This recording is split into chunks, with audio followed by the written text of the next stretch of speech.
Strive presents. Oh, got to get ready. Laptop. Plant. That looks nice there. Ooh, cookies, yum. Notebook. Microphone, webcam, and coffee, of course. A video podcast where deaf, hard of hearing, and disabled creatives and their allies chat about experiences, best practice, and the future of the arts.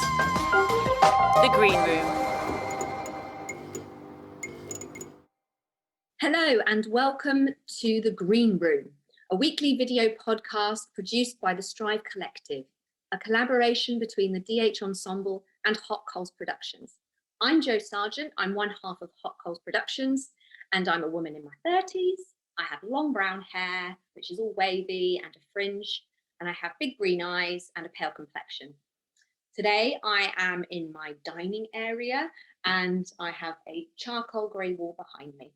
And I also have my cup of tea, as in a green room, which is in a mustard yellow mug. So, over the next 12 weeks, we'll be chatting to some of the most exciting deaf, disabled and neurodiverse talent and industry allies here in the UK and internationally.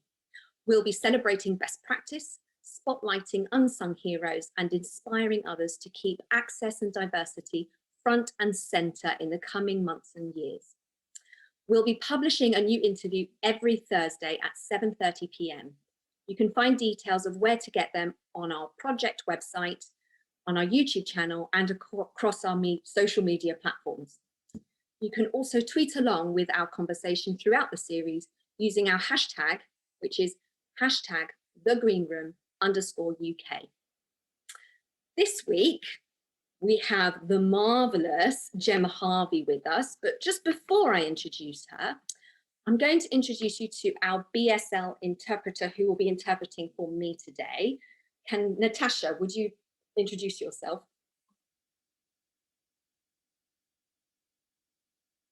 Hello, hi, my name is Natasha. My sign name is Water, Natasha. I am late 30s, woman, brown hair. I've got brown eyes, olive complexion. I've got an orange red jumper on today. I'm in my back bedroom, got a door to my right and a window to my left. I think that's right, left. And that's me. Amazing, thank you. I should probably say my sign name is Jo, which is like Sarge, basically, because I'm Jo Sargeant. So you're basically doing an army salute, Sarge. So, lovely. Gemma, would you like to introduce yourself? Hello, my name is Gemma Harvey and I am a petite female with blonde hair and blue eyes. I've often been described as a 5'3" pocket rocket. I am currently sitting in my, next to some bright yellow daffodils, which I wanted to point out, which are very lovely. It shows that spring's on its way. In my open plan living room kitchen, where I have been spending most of my time during lockdown. Lovely. And can you just introduce your BSL interpreter, which is Anna Kitson? Anna, would you like to introduce yourself? Hi, my name is Anna. My sign name is this. So you pretend you're rolling your sleeves up from wrist to elbow, one arm at a time. I'm a white female. My age is my secret.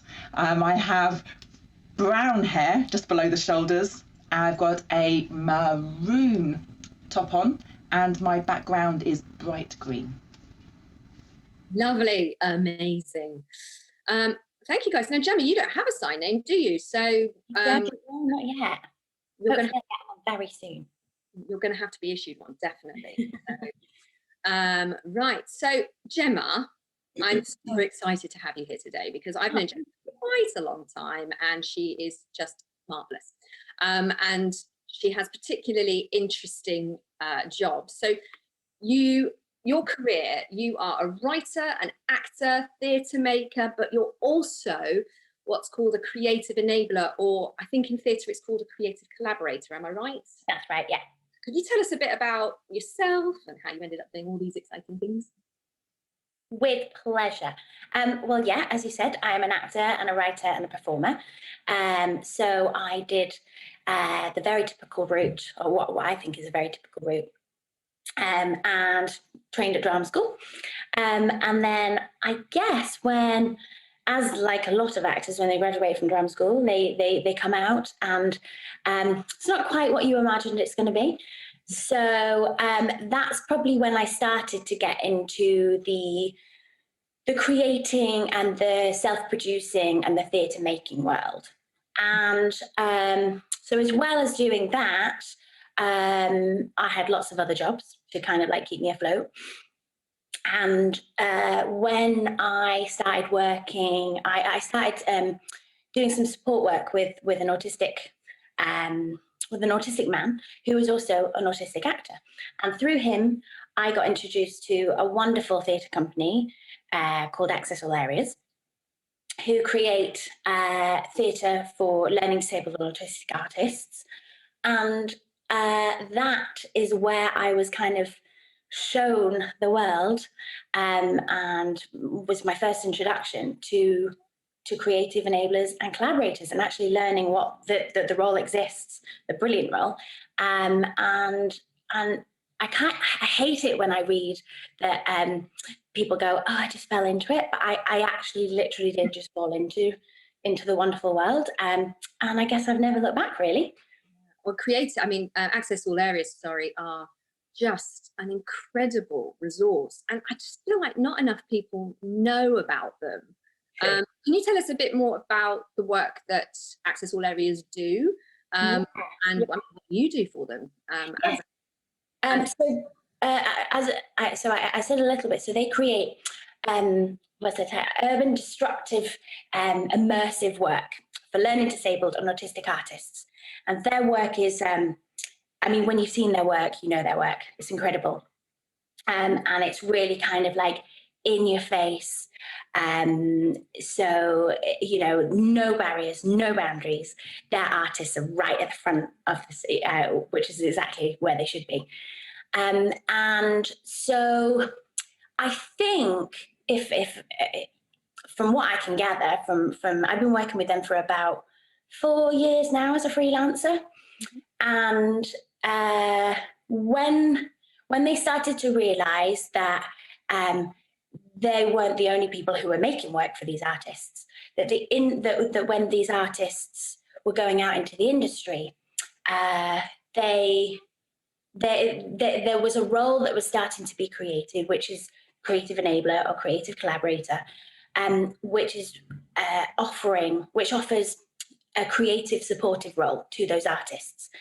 And so it kind of organically grew. And so it just means that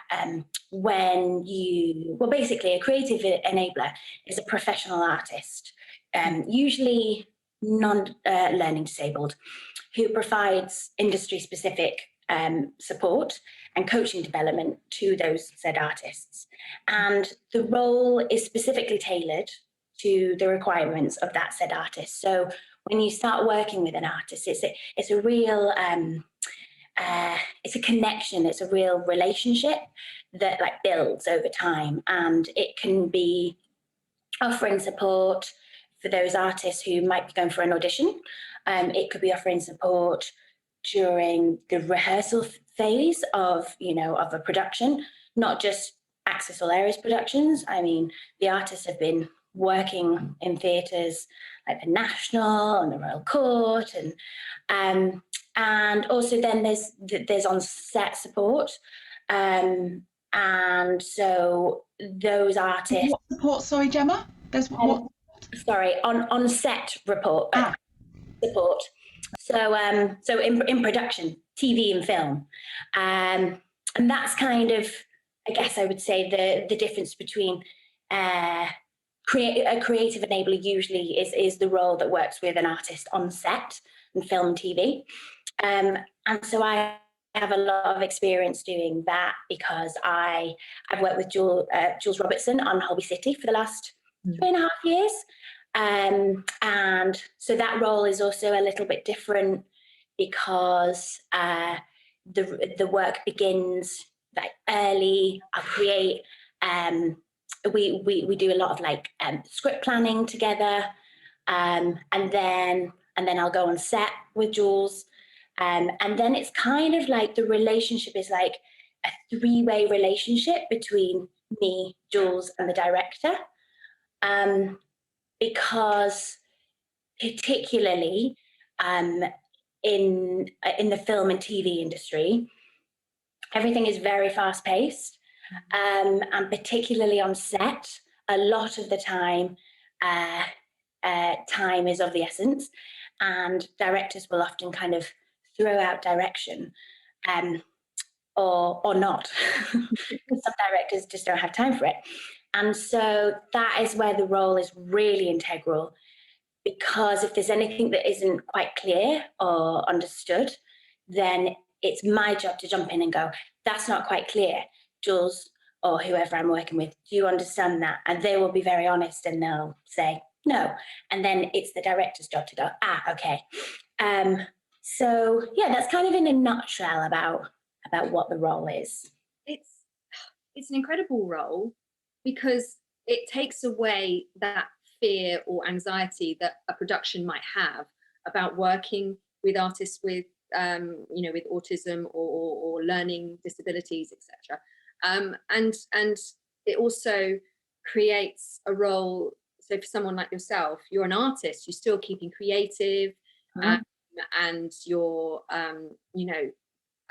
offering a role to artists who otherwise wouldn't get those opportunities. And it really, there's a lot of fear in the industry about hiring deaf and disabled artists because we don't know what we're doing, and we don't want to take chances. We don't want to take, if we're going to do access, we want to do it perfectly, and therefore people don't even try, which we would always encourage, try and learn rather than not do it at all. And you see so many occasions where in films and TV where they cast an able, or if it's an autistic role, they'll cast a non-autistic actor. We've seen it recently with the film. Yeah. I'm sure we all know which one I'm talking about. I think we do. Where they've taken bad advice, or they've just said, an autistic person wouldn't be able to do that role. Yeah. Well, if you did a bit of research and you found out about people like creative enablers, it would be possible. And you've worked on some incredible programs. You said Holby City. You've also been on Doctors, Hollyoaks.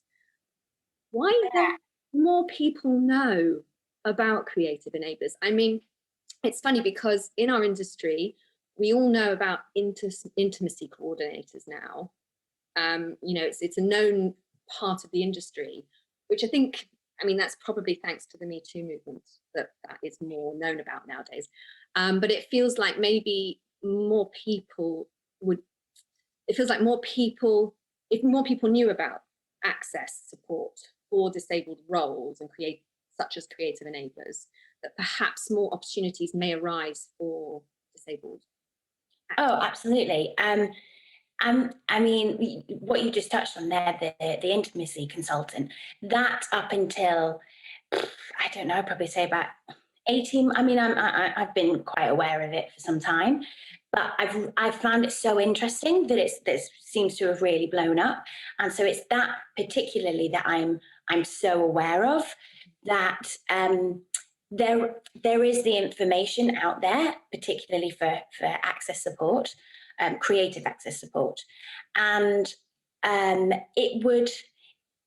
productions would benefit so much, and the world would benefit so much, because for me there's actually no excuse, and particularly some of the big films, some of the big television shows that chose to not use a learning disabled or autistic artist in that role. I think I find it really sad, because it comes from a real place of ignorance, because saying that it's not possible to work with an artist who has that disability, it's so ignorant, because there's such a spectrum of artists out there. But like with a lot of the industry, if they're not given the opportunity to show how great they are, then people are never gonna understand. And without having those artists on our screens or on our stages, it doesn't reflect society. It doesn't show us what the outside world is, and we're going to continue being so behind with understanding that these it's not just artists, it's these people are out there and they're living their lives, and but if we keep them shut away, then how can we're a group of people who know disabled and learn disabled people and understand what a brilliant community and these people are. So I think that if there could be more engagement with understanding how straightforward and how simple it is, and productions, particularly big productions, don't need to worry that they have to like take on the responsibility, because these best practices, that they're already created, they're already in place, so that there's no excuse. And so actually that is exactly what it is for a big production in a theatre or for TV or film to say, oh, it's just not possible. It's an excuse. Like there's a lot of excuses, and that's what really I think the conversation needs to be about. And if an artist isn't employed in that role, then let's ask the question, why? And if it comes from the fact that those creatives just didn't do their research, well, then that also needs to be called out, because we need to then learn from those mistakes. That's the only way that we can start to move forward. Yeah, and we need to credit these roles, like credit our BSL interpreters, credit our creative enablers, because that also helps to normalize and raise awareness of these wonderful roles that are out there. Yeah. Because it becomes a more known entity, I suppose. Yeah, that's a really big point actually at the moment, and it's interesting because on lots of the different projects that I've worked on, I've never been credited. And interestingly, I've had like great conversations with, say, the artistic director of the Stephen Joseph Theatre, who at the end of a project I was working on there came up to me and was like, your role is so integral and incredible. Sorry, I missed the project. Oh, I'm sorry. I was working on a project at the Stephen Joseph Theatre. Stephen Joseph, was that a PH or a V? It's PH in Scarborough. Yeah, and his exact words to me at press night were, your role is so integral and so important, yet you kind of like, you're in the background, which is also incredibly important. But it kind of started to make me think, if you're in the background and no one's really talking about it, therefore no one really understands what you do, unless people come and ask the question, then how are other productions ever going to be able to know that role is out there? And it's the same with TV and film. Unless those, in the same way as we watch the credits at the end of a TV program, and we see an intimacy consultant, and I've then since heard conversations on the radio, people saying, oh, that's such an interesting role, I didn't know that existed. If there was credits for a creative enabler and a creative collaborator, then people would then go and do the research and understand what actually the role is. Yeah, because I mean, Claire and I at Hot Coals have recently started working in film and creating films. Yeah. And one of the first things we did to try and do research to find out, what is the team that we need for making a full-scale film, thinking about the future so that we have an understanding of what it is we're going to need. People do that. People genuinely use the credits to research. Oh, absolutely. Also, I mean, you can use it as a credit on, let's say, IMBD, or yourself as a creative enabler, so that you can you can get more work. Everyone who's involved in a production, especially if they're head of department, should be credited properly, really. Exactly. But you've also amongst, I'm just checking my notes.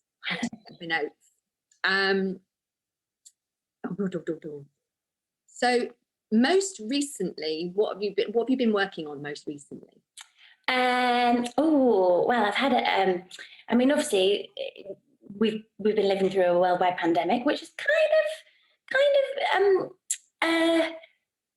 tried to throw a spanner in the works, but it didn't. So I guess most recently, I wrote and performed a solo show, which I took up to Edinburgh in 2019, which won awards, and that should have been going on tour, but obviously with the theatres closed at the moment, that's not necessarily happening. However, I think this time has allowed us as creatives to kind of think outside the box a little. What's great about freelancers is we have to evolve. We have to keep like thinking and changing and adapting. So I'm currently in the process of developing that into a radio play format. But I guess most excitingly at the moment, because it really is getting to a stage now where I'm like, oh yeah, we're almost there. I actually finished filming my first short film during in the summer of last year, and the short film actually stars Julius Robertson, who is in Holby City and I've worked with for a number of years. And so I wrote the film for him, because Jules is obsessed with movies, but also one, because he often would say to me that he's very aware that autistic artists never led films, were never lead actors in films. And so obviously that got me thinking, and I was like, oh, he's kind of right. But then also for me, working so closely to him for a number of years, and then also working with lots of different artists, I was just so aware that the stories that were out there were just not necessarily as in depth as they perhaps could be. Mm-hmm. And I really wanted to make sure that autism wasn't sugar-coated in my film. It showed a side of it that perhaps some people are unaware of, or definitely don't see on screens or on TV, but also showed another side that wasn't just about the lead character's autism. It was about them as a person. And yeah, we're currently at the very final stages of editing. It's with the composers at the moment, because music is incredibly integral to the story. And yeah, we will then be submitting it to the film festivals, which is the most important place for short films and independent films, because that is really where we can get outreach. And I think that's the time where hopefully as many people as possible will have the opportunity to see it and to be able to share it, and therefore will create the awareness that I think it deserves. I'm so excited to see that. It's a genuine representation as well, and I think you as an artist kind of perfectly placed to write that sort of, that story from your experience. You're also yourself, you're dyslexic, aren't you? So you're coming from a neurodiverse perspective as well. So I'm so excited to see that. And you're absolutely right, the point you make about characters not just seeing the disability, because I think that, I don't know how you feel, but I feel quite often when I see deaf or disabled roles portrayed on television and film, I find the storylines kind of boring, not because they're about deaf or disabled characters, because of the very basic sort of depiction of these characters. Because, I think it's probably comes from this. When Claire and I were researching and we were talking to people about using deaf or disabled characters within, we were told But if you're going to use a deaf or disabled character, you need to explain to the audience how and why they are disabled. I mean, interesting. And my question would be, who told you that? But no, we were told by someone who had been told it. So right, and that's interesting, isn't it? Because I think that's information I think there's a lot of archaic information out there that perhaps was put in place that the industries, because they're so scared of making mistakes, I think that's another thing that perhaps would be like, we can only learn perhaps from making mistakes. You know, I learned so much from trying to produce my short film on the lowest budget ever. And there's some things that comparatively to the budget that Holby City has, I couldn't live up to, you know, moving forward with those best practices. That I often go and sit on panels of producers at the BBC. You know, I've done some work with Channel 4 to tell them how they should be running their production, and I completely contradicted everything I say. But interestingly, I guess the fight inside of me, and this is something that I think is really important to share, I've now got lived experience of knowing how hard it is, and what it's made me understand is without budget, these productions can't be made, because you can't make cuts for access support. That's just not a possibility. However, if we look at it that way, therefore, the industry is never going to be, there's never going to be complete equality in the industry, because in the same way as me as an actor, I build my CV by doing low or sometimes no paid projects that I believe in, that, you know, again, I understand now how hard it is to make a short film.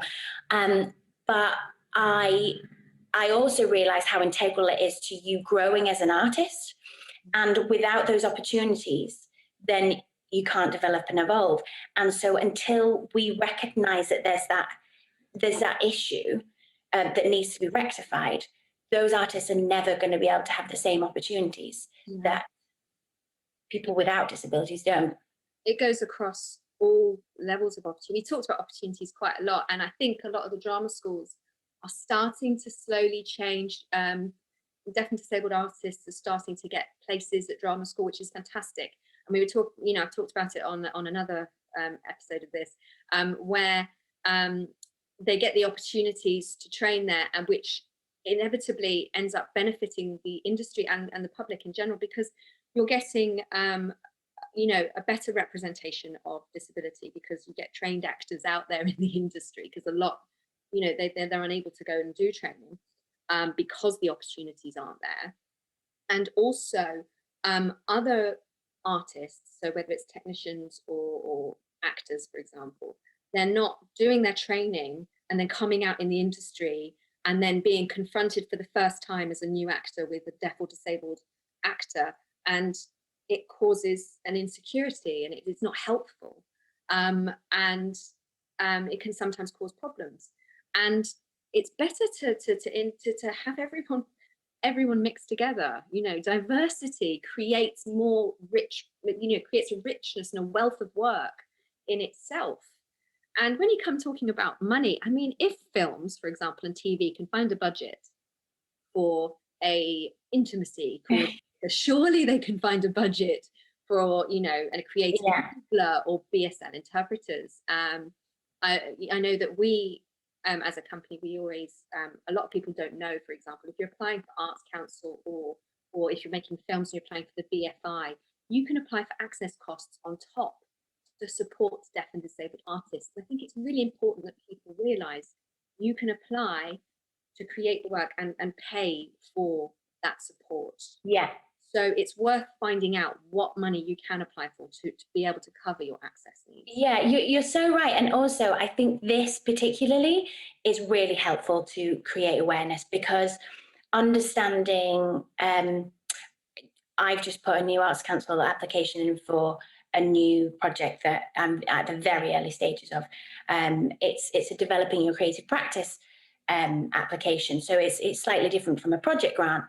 But interestingly, for so many years, and I've tried to put them in through my theatre company and through other, I've been so, they are such a big job that are that's so specific, and it takes such skill to create them. And for such a long time, I didn't realise that because I am dyslexic, and that bit of it is literally just the biggest obstacle for me. I didn't realise that there's people out there that can be employed by the Arts Council to be able to support.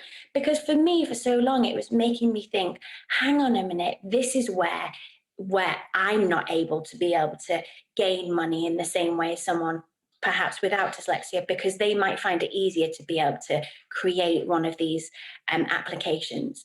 And because my brain doesn't necessarily think and develop a piece of work that way. It doesn't mean that I can't write. I've written stuff, but it's completely different.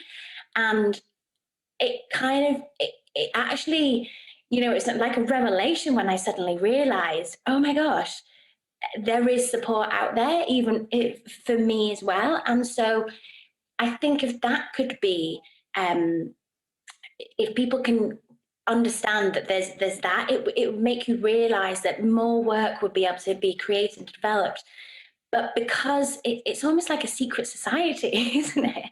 That without knowing about it, you just go, oh gosh, you try and do an Arts Council application once and you go, never again, literally. I need to go for counselling because it's so stressful.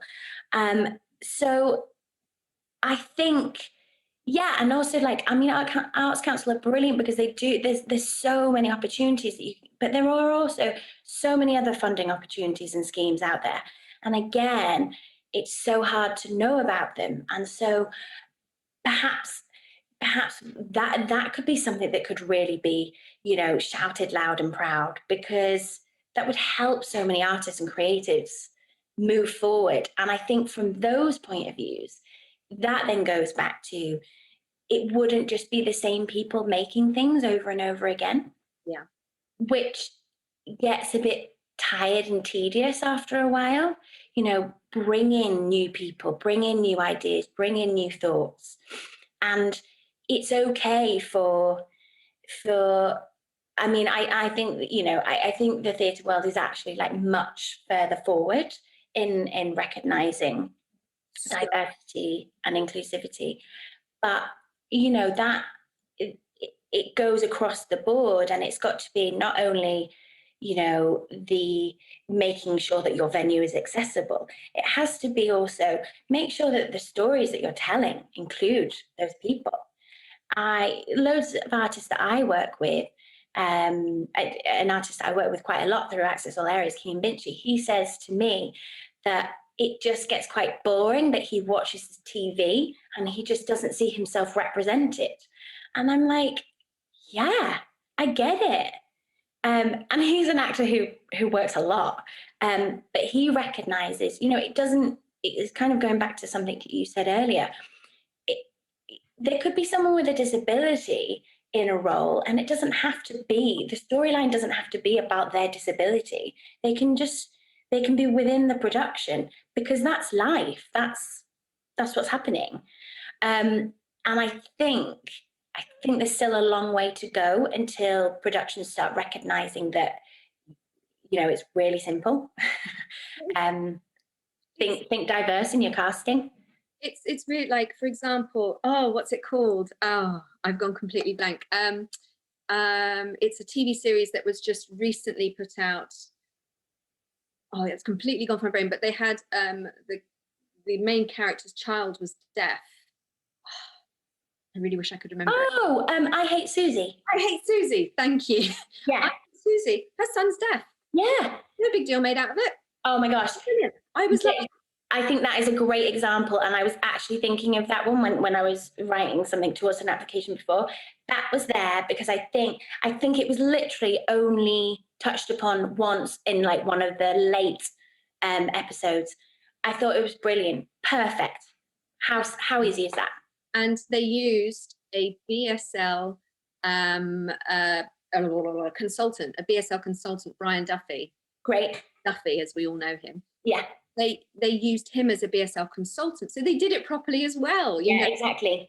It was, I thought it was brilliantly done. And Yeah. that sort of thing is just so exciting to see. I mean, it's not like, you know, world changing for the whole world, but they don't realize, because it's normalizing. And that's something we keep talking about, is normalizing by just using and representing. And, you know, people get scared of the other. Yeah. And change, but actually it's such a positive change that it will inevitably benefit everybody. Yeah.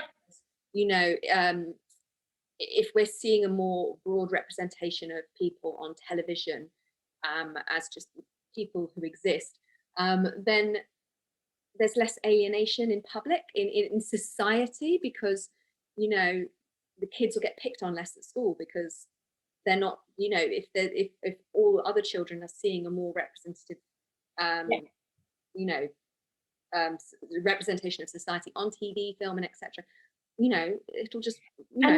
And also kids are so like welcoming and inclusive. So, you know, like I think sometimes we can learn a lot from them, to realize that, you know, it doesn't have to be, oh gosh, what. And I also think this actually comes down to a lot of stuff that I've learned through doing, you know, this work, that often I think maybe it's also like, you know, British society, but we're so scared of asking questions. And that's the other thing. And I've been in situations before where, you know, people have asked me questions to ask questions through me to ask Jules on, you know, and of course, like certain situations when we're on set and if we're like in the middle of a scene, fine.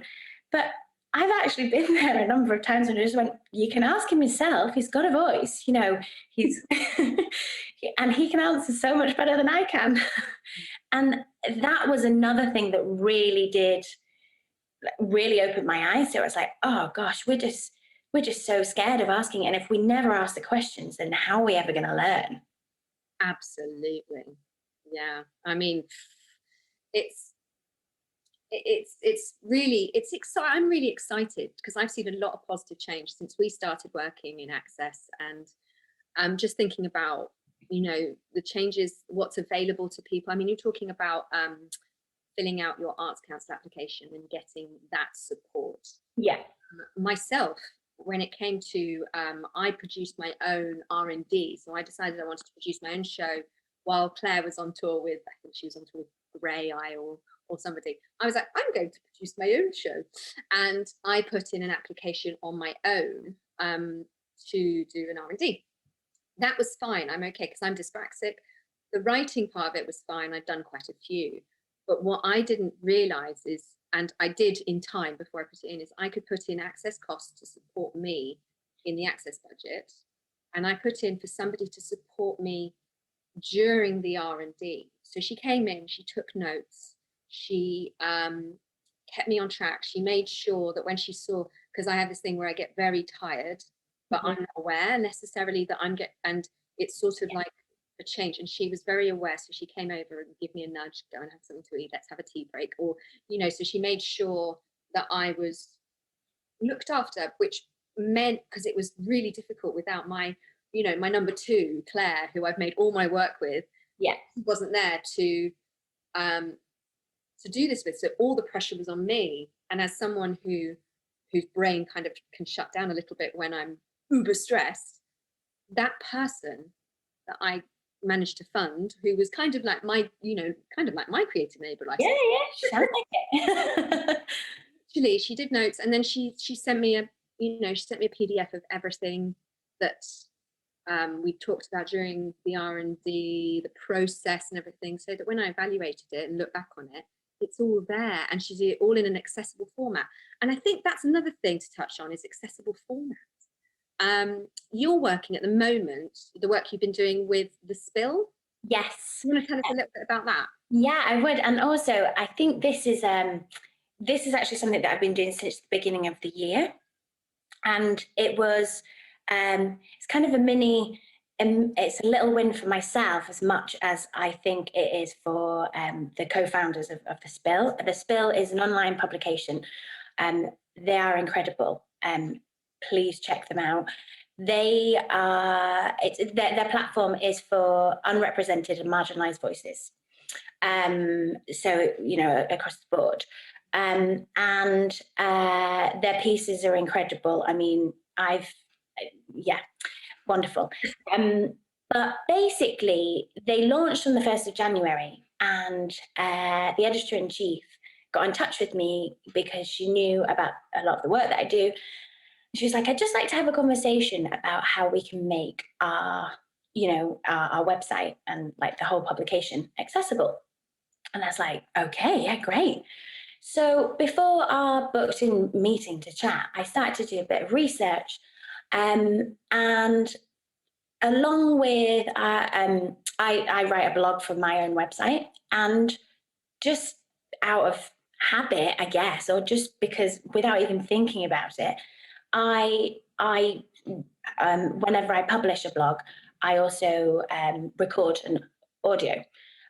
Because for me, as someone who's dyslexic, reading off a screen is incredibly hard. So, but also I'm aware, you know, for visually impaired, for people who are visually impaired, I wanted to, you know, make it accessible to everyone. And I just did that without even thinking about it. And so when I had my meeting with Jen, I explained that.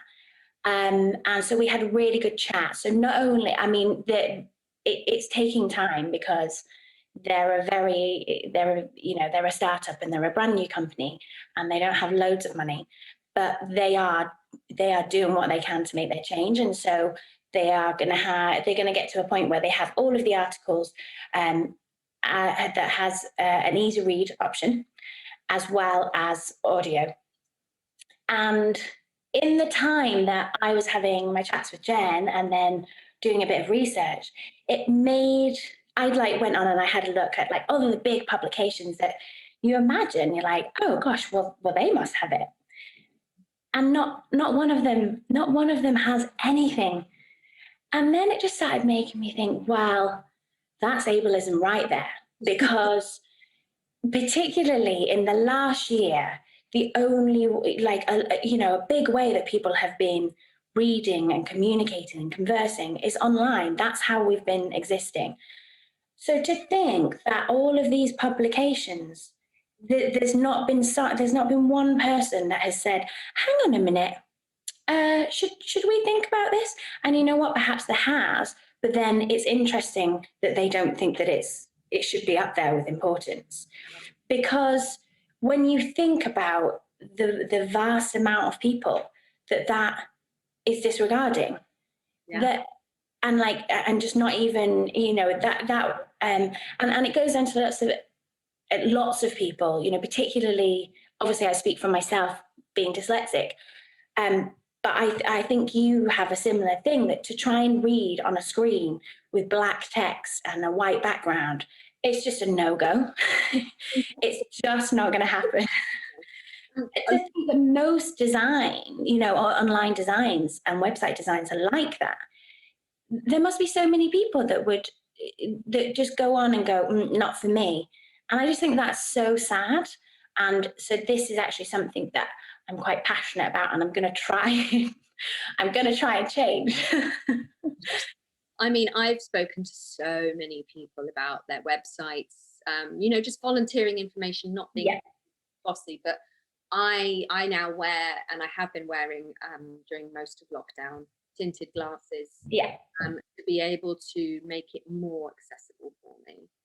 Because like you, looking at the white screen with the black writing makes it incredibly difficult to read. And I think a lot of people feel that anyway, but they don't necessarily realize what it is. And I've advised quite a few people to maybe just make the background of their page a pale grey or a pale blue or baby yellow. But I mean, that might not fit everyone's aesthetic. But I think pale blue is the most common colour for people who use tinted. But I don't quote me on that, but I think that's what I was told. But anyway, even those little bits, people could, it's so easy to do. Yeah. Pale grey, barely anyone would notice, but the people, I mean, how many, I need to look this statistic up, but there is a huge majority of people who are dyslexic or dyspraxic or ADHD, you know, neurodiverse, who struggle to read black and white. Yeah. It's very common within neurodiverse communities. It will be a massive percentage of society. And you just think, so you clearly don't want us to read your work. And then I think that's sad, because there's so many incredible writers out there sharing really important stories, but the obstacle is being put like right in the middle, because the lack of understanding is there, and that's what's sad. And that's, you know, that's it's okay that people don't know, but we need to, it's good for us to talk about it and make people aware. And I think awareness is a huge factor, and this is part of it, you know. People, you know, anyone watching, if you've got a website, go and check, you know, how, if you're using it all black and white, maybe do a tweet. But also talking about that, I was so chuffed when your blog came out that you'd put audio description on it, because I can't really read books for the reasons we've discussed, but also I get read fatigue, as we call it. So you listen to audiobooks. So when your blog had the audio, I sat down and listened to it, and I was like, I love you, Gemma. I wanted to hear what you had to say, because you know, we're friends as well. So I was, you know, I was excited to see what you put out. So it made me really happy. So thank you so much for doing that. Oh, well, thank you for listening. You know, but yes, and I think it's so great, and it's very common with us in the access world that everything we make, we automatically go, ooh. You know, it becomes second nature to make our work accessible and to think about all the people we're trying to reach. And it's not necessarily second nature to everybody else. No, exactly. I keep saying, if you want to try, you know, we would encourage everybody to try, even if it's the little things, and build up. That's a fantastic thing. Yeah, absolutely. But that's also so true. It's okay that it's not second nature, but there's so many people out there that have, you know, that have everything ready to go, everything in place. So it's just about connecting, isn't it? It's about and collaborating with those people, and, you know, just like converse, have the conversation. And all those newspapers, magazines, like, you know, you think about all the magazines that we're missing out on, like. Yeah. Yeah, I know, exactly. All of you out there, you can make little tweaks to make your work a bit more accessible to us. No, there we go. Just, you know, reasonable adjustments, we call it in the industry.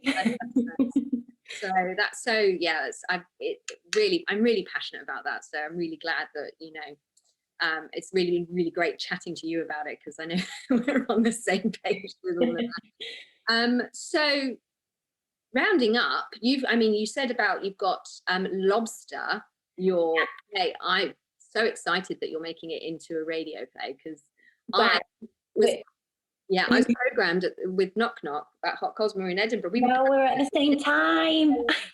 We've still not seen it, and I'm to. So it's just come, I guess, from this time of having to evolve. I created a mini series earlier on in like first lockdown.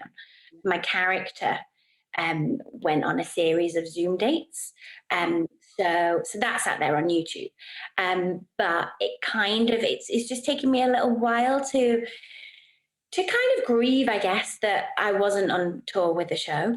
But then actually, and to try and figure out, because I wasn't ready for its life to be ended. You know, that's the brilliance with theatre work and shows, that they have quite a long life. But actually, you know, my hopes and dreams for the show was to it's quite episodic anyway. So I always imagined that it could be transformed into, you know, the TV. A TV format. So for me, I think particularly at this time, I'm hoping the next stage is to kind of develop it into a radio play. Radio plays are making a comeback. They are. They really are. I think even BBC Culture in Quarantine, they did a thing recently where you can try to create a radio episode. So stuff out there. There's lots of stuff out there. That they're being encouraged, and it's exciting. Although it's not completely accessible. But it's exciting. I really relish the idea of that, and hopefully I can get to listen to it. And I mean, you made that with your theatre company, Loquitur, isn't it? Yes. A moment to say. Amazing. I mean, and any other little projects you want to plug? So I'm developing a brand new project. I'm developing a new project, which was the Arts Council application I was talking about, which is a new solo play that I'm writing. But it will be for an autistic actor to perform, because I'm very aware that there's a lack of this type of work out there. And I just kind of realized that, since I have become a writer and creating and developing, that, I mean, we can't take on the world ourselves, but my small, reasonable adjustments can be to write roles for learning disabled and autistic artists and disabled artists, and include those in my work. This is for me, I'm very excited about this. So fingers crossed I get the development grant, because then I can continue to get in a room and make and create. Yeah. Oh, give her the money. Amazing. Well, we are reaching the end of our time slot, but I do have some quick fire questions for you. Oh, okay. With everybody, which are unruly. The sort of, I know. So basically, I'm going to fire the questions at you, and you say which. It's basically, which one type thing. Okay, are you ready? Yeah, multiple choice. Yeah. Theatre or film? Oh my gosh. You stumble at this one. Oh no, don't make me choose. I can't. Theatre/film. Okay, I'll let you off. Now, this is one which everyone's answered, and as a designer, I'm like, costume or set? Oh, I think I probably have to go costume, because I love clothes so much. Fair enough. Yeah. Oh, it's funny. Claire and I always message when we're watching the YouTube back. Everyone's costume, and I'm like, I'm a set designer. Oh no, but I also do appreciate how important it is. I mean, set designers are incredible. Thank you. Tea or coffee? I mean, I am a massive caffeine fiend, but I'm so addicted to coffee and coffee shops, and it's where I spend all of my money. Every tax return, I see how much I spend. Brilliant. Right. Cat or dog? My boyfriend's going to be really angry, but I'm going to say cat. Fair enough. Dog owner, but I love both. I grew up with both. So. Sea or mountains? Sea. I love the sea. No one loves my mountains. Classic play or modern play? Oh, that's a really good question. But because I'm all about telling very important news stories, I have to go modern. Yeah. Stage fighting or dancing? Dancing. I used to be a dancer. Love it. Multi-skilled you are. Pub or restaurant? Pub. Oh my God, I miss the pub. I love the pub. I love pubs. All of my friends know I love pubs. Yeah. I've had many a good drink in a. Oh yeah. Oh yes. Oh, and this one. Which is your favourite green room? Oh, that's a good question. I've been in a few in my time. You know what? Actually, I'm going to go a little bit rogue on this. I would say the Green Room Bar on the South Bank for their fish and chips and Bloody Marys. Awesome. Yeah. I was saying my favourite green room isn't necessarily because it's an amazing room. It's the one at Park, but it's because of the people I've met there. I had a wonderful conversation with Miriam Margulies there. Oh my gosh. I didn't spell that one. Wow. Yeah. That's a good one. Yeah, there you go. Oh, they are wonderful places to be able to connect and you know. So starstruck. I was like, oh. But so for me, it's just because of that. Wow, that's a great, and what a great story. Yeah, she was brilliant. We had a really good old chat about women in theatre. Oh my gosh. Oh, it'd be so lovely when the green room's open again and the theatre's open again and all of the places open again. Really well. Well, thank you so much. My absolute pleasure. Thank you so much for having me. Amazing. And I also want to say a big thank you to everyone at home for joining us, whether you're joining us live or you're watching it on catch up. A big thank you for watching and listening, perhaps on the podcast as well. If you've enjoyed this conversation and you want to join in the chat, please leave us a comment on our YouTube, or you can use the hashtag, which is again, hashtag #thegreenroom_UK or on our social media, Twitter, Facebook, the lot. So yeah, we will see you next week. Bye, Gemma. Thank you. Bye, thank you. Guest, Gemma Harvey. Host, Joe Sargeant. Interpreters, Anna Kitson and Natasha Trantom. Music, Road Trips. Offshane. The Green Room. A video podcast produced by Strive, a collective made up of the DH Ensemble and Hot Coals Productions. You can find all the videos and audio recordings of this series at www.strivecollective.org/the-green-room. Twitter @Strive Collective with no E. #thegreenroom_UK. Celebrating best practice, spotlighting unsung heroes, inspiring action. Logos for Strive, Hot Coals Productions and the DH Ensemble, supported using public funding by Arts Council England.